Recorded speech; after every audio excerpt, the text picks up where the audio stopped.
আসসালামু আলাইকুম সুপ্রিয় দর্শক, আশা করি আপনারা সকলে আল্লাহ তাআলার রহমতে অনেক ভালো আছেন। ধরেন মাটিতে পড়ো, এই বাবা ধরেন, আসো আসো, বাঁচাইতে পারবো। শব্দগুলো কানে আসতেই গায়ে কাটা দেয়।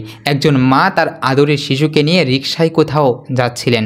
হঠাৎ পিছন থেকে একটি মোটরসাইকেল ধাক্কা দেয় সেই রিকশাটিকে। মুহূর্তেই মাটিতে পড়ে যায় মা ও মেয়ে।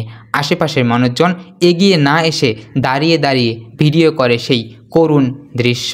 সম্প্রতি এমনই একটি ভিডিও ভাইরাল হয়েছে সামাজিক যোগাযোগ মাধ্যমে। অনেকে বলছেন এটি বর্তমান বাস্তবতা, মানুষ আর মানুষ নেই। কিন্তু প্রশ্ন হলো, ঘটনাটি কি আসলেই সত্যি? সেটাই জানাবো আজকে এই ভিডিওতে। এটি একটি নাটকের দৃশ্য। পরিচালক প্রতি দত্তের নির্মাণাধীন নাটক অপেক্ষার একটি গুরুত্বপূর্ণ অংশ ছিল এটি। নাটকে মেয়ের চরিত্রে অভিনয় করা শিশুটির সাথে কথা বললে জানা যায় সেই গল্পটি পুরোটা। তিনি বলেন, আমি আমার আম্মুর রিকশায় উঠছিলাম, হঠাৎ বাইক ধাক্কা দেয়, আমরা নিচে পড়ে যাই, আমরা কাঁদতেছি কিন্তু কেউ সাহায্য করেনি, ভিডিও করতেছিল কিন্তু আমি ব্যথা পাইনি, কারণ এটা ছিল নাটকের শুটিং করা একটি দৃশ্য।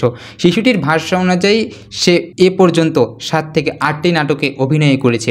ভবিষ্যতে সে শিক্ষক হতে চায়, আর বাবা মা সবসময় তাকে সমর্থনও করে গিয়েছে।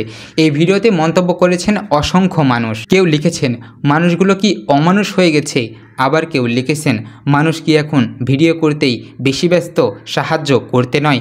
অনেকে বলছেন নাটকটির মাধ্যমে নির্মাতা সমাজের এক গভীর সংকট তুলে ধরেছেন।